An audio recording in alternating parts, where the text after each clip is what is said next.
Hello, hello, hello, my friends. It has been a long, long time since I've come to you on this platform, but I'm really excited to do so today. And I think that it's been fun. It's been very, very fun to do the interviews on YouTube with all the wonderful people that we've met. But sometimes I miss this little intimacy between you and I, and where I just get to share my heart for the day, or what the things that I've been thinking about or pondering on. And so yeah, the YouTube videos have been awesome, and I definitely want to go back on that platform, and we will be going back on that platform. But with the holidays, we took a break, and I think everybody, of course, it was the holidays. Everybody was so completely overwhelmed. And then I think we just took a breather, just like, can we breathe for 2.5 seconds after the holidays? And so that's what we did. But we will be scheduling some more coming up, and it's all good. But like I said, I kind of miss these little intimate podcasts with you guys, and where I'm able to kind of just share what I've been thinking and what's been on my heart. So I've actually been thinking about something as I've been watching many platforms of these self help gurus. And I will tell you, I have definitely been a self help guru, not guru, follower of self help gurus, and have definitely looked to them probably a lot more than I should have been. And so I started noticing some things, some patterns in some of them, and I wasn't too thrilled with it. So I just want to talk to you guys a little bit about being careful about who are we taking direction from. And I would like to title this Self-Help Narcissism. Self-Help Narcissism. Because I believe that many times we fall under the trap of self-help narcissist. And with that, I want to just start out by telling you a little story. I won't tell you the name of the person because I am definitely not out here to put anybody on blast. I'm not out here to say, look at this piece of crap person, they're full of crap. That's not my agenda at all. So I'm definitely not going to share names, but I just want to share a story so that if I tell you this very blatant story, maybe you would actually put it all together and say, that doesn't look right. And should I be following this person? I think everybody wants to be in self-help nowadays just because there's so much trauma, and we are really dealing with the trauma. I think COVID has opened up all of our eyes to trauma and depression and anxiety and all the things. So everybody is all about cleaning house, but we have to make sure we do it the right way. So let's go on with the story. So I started following this person about 4 years ago. And I started following this person because I kind of jived with their story. They had like undergone so much trauma, very, very severe trauma. And they were also scarred by the church, which I definitely have had my hand in being scarred by the church. And they were very open about that. And I don't think at that time many people were very open about experiences that they had in the church, negative experiences. So this person was definitely open about it, and so it resonated with me a lot. And she was considered the underdog on a lot of things. She was not the first choice, and she just not, she was just not the girl. And so I resonated a lot with her story. So I started following her, and then she came out with this book. And I read the book, and I really rather enjoyed the book. And it really gave me a catapult to wake up and get myself together and not be a victim. So I really did take a lot from this woman and her story. And at first, like I said, at first it was just about not being a victim to your story. And so I listened to her for a couple years, and she had her own podcast, and then she started a podcast with her husband, and they started doing this marriage kind of advice, and they were basically showing everybody how they were like the perfect couple, and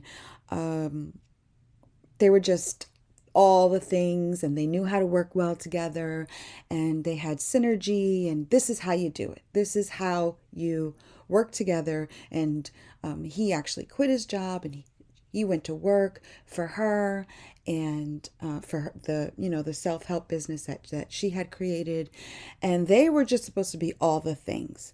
And I started listening to their podcast, but during the time that I was following her, I was doing my own work too, my own inner healing work, and dealing with my own trauma and unwrapping my trauma. And as you guys know, I am so big on emotional intelligence. So you guys know, I did like so much work on emotional intelligence. And so as I was doing my work, I started to really listen to the monologue or the dialogue between her and her husband. And I started to like feel like things are off. To me, I felt like a lot of times she was demeaning to him, and she didn't really give him like room to fully express his feelings. And he seems like a soft kind of guy emotionally, and so I felt like she had no room for him to be emotionally weak or transparent or vulnerable.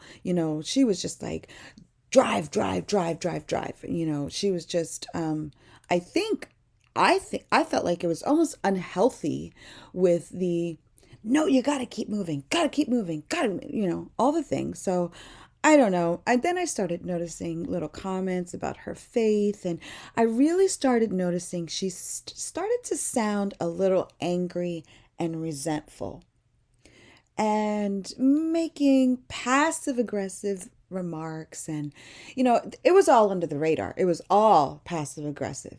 But because I had done my work in emotional intelligence, I was able to pick up on these things.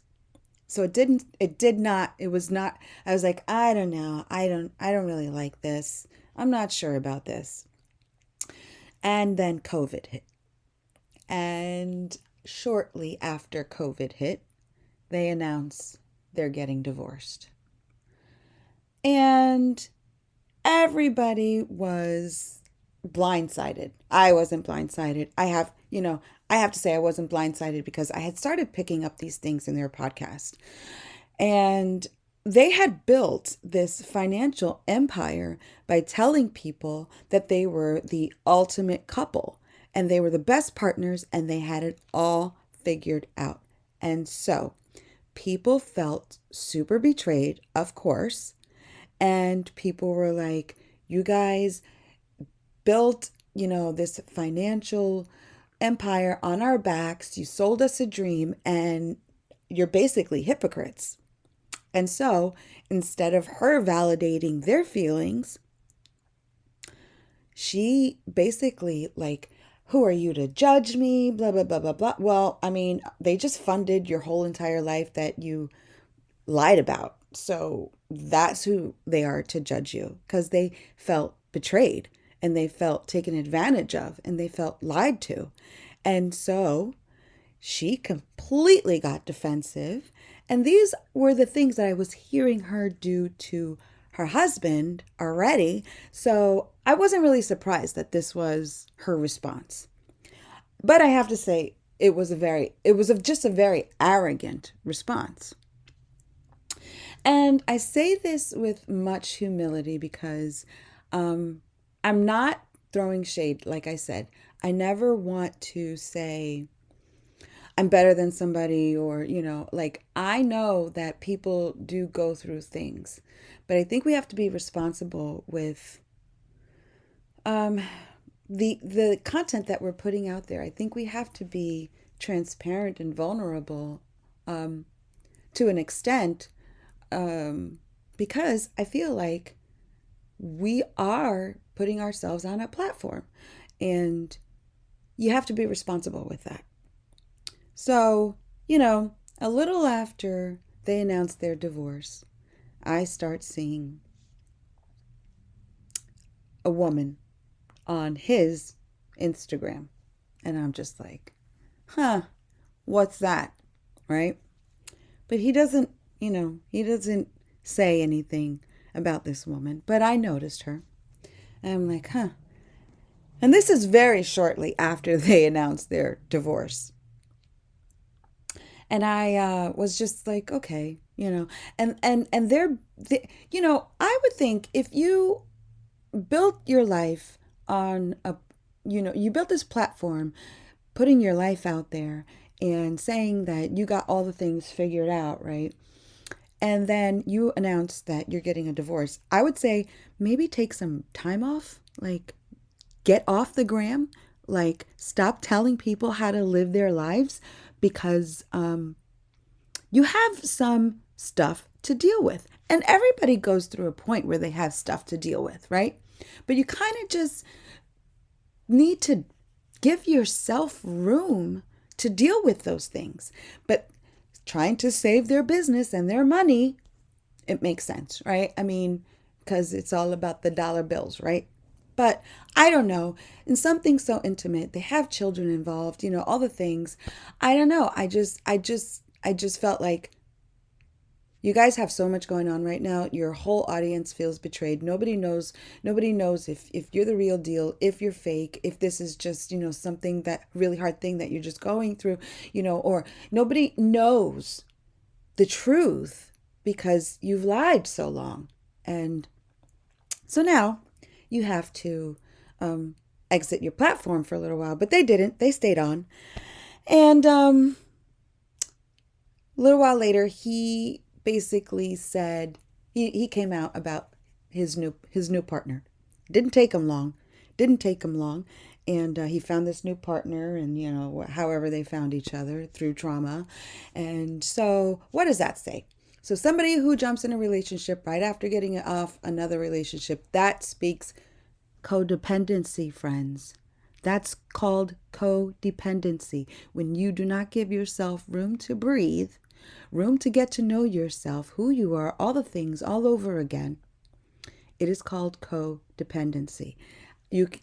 I know there are wonderful stories about couples who met right after the demise of a relationship and all the wonderful things.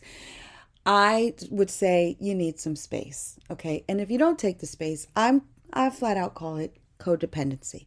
So now we know he's codependent. She gets involved in a relationship where her partner is constantly traveling. He's never around. What does that say? Okay, she's got intimacy issues, right? She's afraid of intimacy. I like you close enough and far enough, right? But this makes sense, right? I mean, after divorce, this makes sense. It is called trauma bonding, codependency, or fear of intimacy. It's a trauma bond. So they both got involved in trauma bonds, right? And then she came on social media one day and announced that she had a miscarriage. I'm very sorry for her. I've never gone through something like that, so I don't know what that is. And my heart goes out to any woman who has dealt with that. However, she had just been dating this man for 10 months. And again, this is a relationship that is a trauma bond, because obviously this is afraid of a relationship because she's afraid of intimacy. And she goes and puts this on blast that she had a miscarriage. And I'm thinking about, what about your kids? Why are you telling this whole nation about these very intimate details of your life? And what about your kids? You guys have put all your stuff out there. And what about protecting your kids? Why? So they were this beautiful family who let this thing come between them. They broke up and they're getting wrapped up in all this stuff and putting it on blast, and they have kids. And I'm just like, what about your kids? Like, are you telling them that this is normal behavior? Because it's not. It's not normal behavior. It's not healthy behavior. And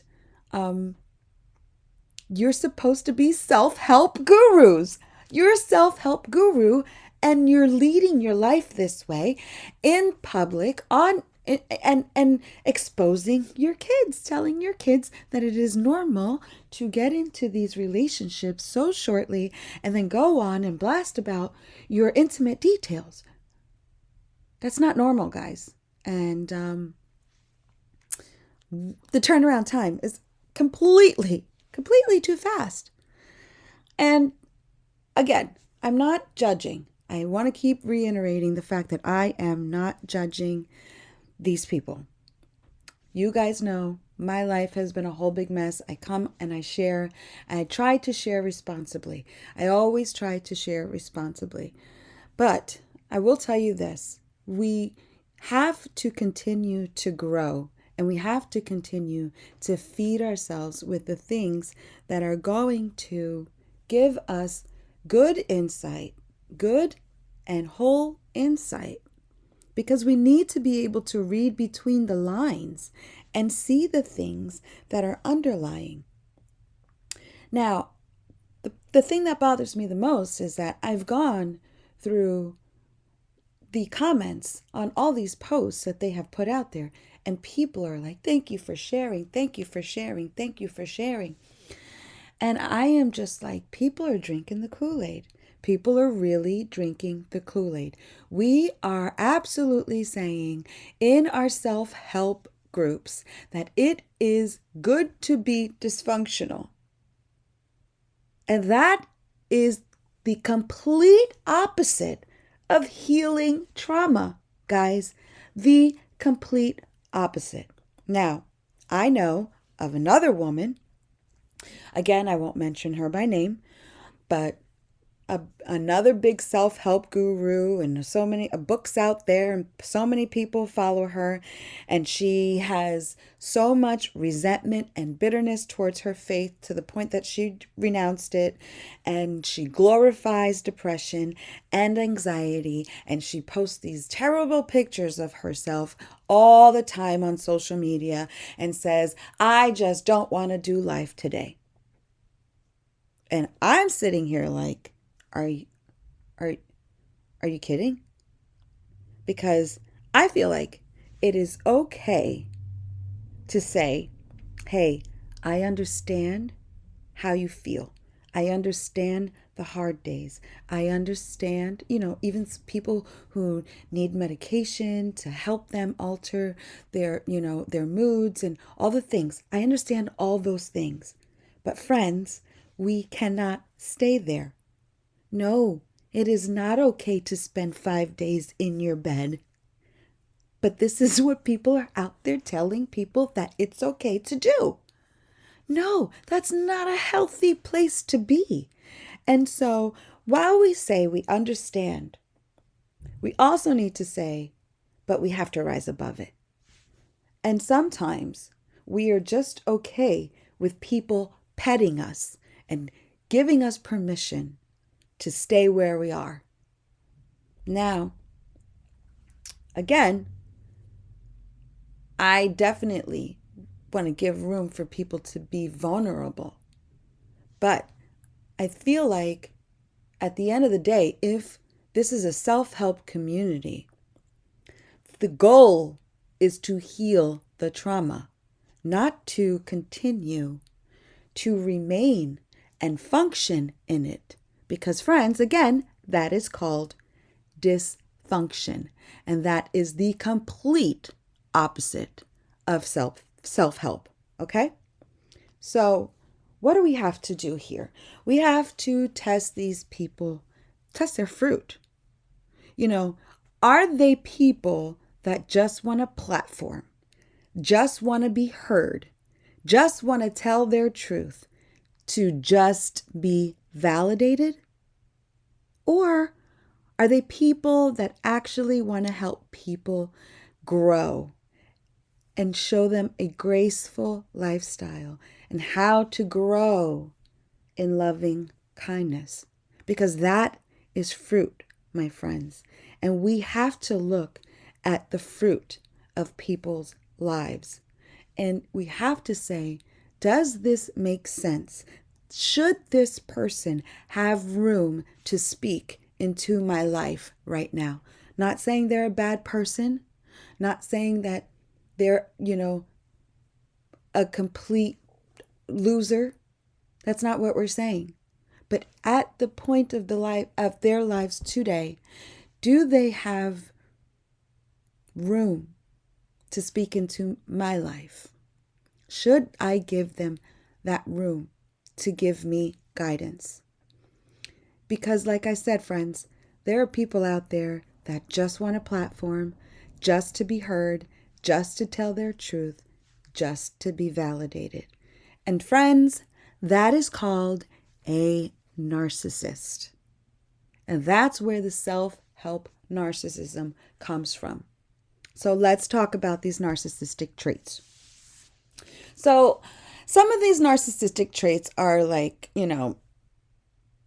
obvious, right? And sometimes we're the narcissist and we don't even know. I will tell you, I have been a narcissist at points of my life. I will absolutely tell you that every one of these traits that I'm going to read off to you, I have been there, I have done it. So I know what I'm talking about. But, if you have a hard time recognizing a narcissist, let me just help you right now and give you some of these pointers. So one of the traits are sensitivity to criticism, right? They're never wrong. They always, if you come to them about something that they did or said or, whatever, they always want to defend themselves. And they're very, very easily offended. Okay. They're passive aggressive. So they don't say what they mean, but they say these underlying comments that kind of like bite you in the bottom, right? And it's all these sideways remarks. Like they're going to beat around the bush and they're going to make these passive aggressive remarks, but they're not going to tell you just flat out. Okay? They're very passive aggressive. They have a lot of self-criticism, right? They're not perfect enough. It's never enough. It's never good enough. They always, it's just never good enough for them. They want so much validation, but at the same time, it's out of false motives. So of course, it's not going to be a source of fulfillment, right? Because they need constant validation, and they have long-held grudges. They don't forget anything. And when they don't forget something, a passive aggressive remark can come shooting your way. Yeah, they have very long-held grudges. They do not forgive, and they're very good at bringing up something with a passive-aggressive remark. They're envious. They're very jealous people, okay? When they look at what other people have, and they say to themselves, why can't I have that? When someone else accomplishes something, they're often like, oh, good for you. And then they're in the but their minds are really saying, well, when is it going to be my turn? Very, very envious people. Sometimes they don't, sometimes it's hard for them to give a compliment because they feel very bad about themselves. So they can't give a compliment to someone else. And they have false empathy. It's very self-serving empathy. These are the kind of people that do and do and do and do for other people, but because they're looking for acceptance, for praise, for validation, and they're often martyrs if they don't get that. I do so much for this and I do so much for that. Nobody sees the sacrifices that I make. So these are all narcissistic traits. So if I just laid this out for you and somebody with all of these things, they are probably a narcissist and you need to turn them off. You need to turn them off from speaking into your life. You have this discernment, and I believe that most people, if not all, have this. And that's that gut feeling, right? That feeling from the bottom of your gut that is something is not sitting well with you. Friends, don't listen. Turn it off. Turn it off. Don't give it room to speak into your life because it is probably promoting dysfunction, and you're trying to get out of your dysfunction. And I'm not saying that they're bad people. I'm just saying that they're not people that should be speaking into your life today. What are they really saying? Are they promoting a self-driven agenda, or are they promoting true healing? Are they promoting a self-driven agenda, or are they promoting true healing? Because true healing, friends, is forgiveness. It's forgiveness. That's what true healing is. And I have learned so much about forgiveness this year. If you've read my blog or if you listen to other things that I've put out there, forgiveness definitely has been my journey this year. And I have much more to say about forgiveness and a lot more to share about forgiveness and the things that I have experienced and found in forgiveness. But I will tell you, true healing is forgiveness. And forgiveness means letting go.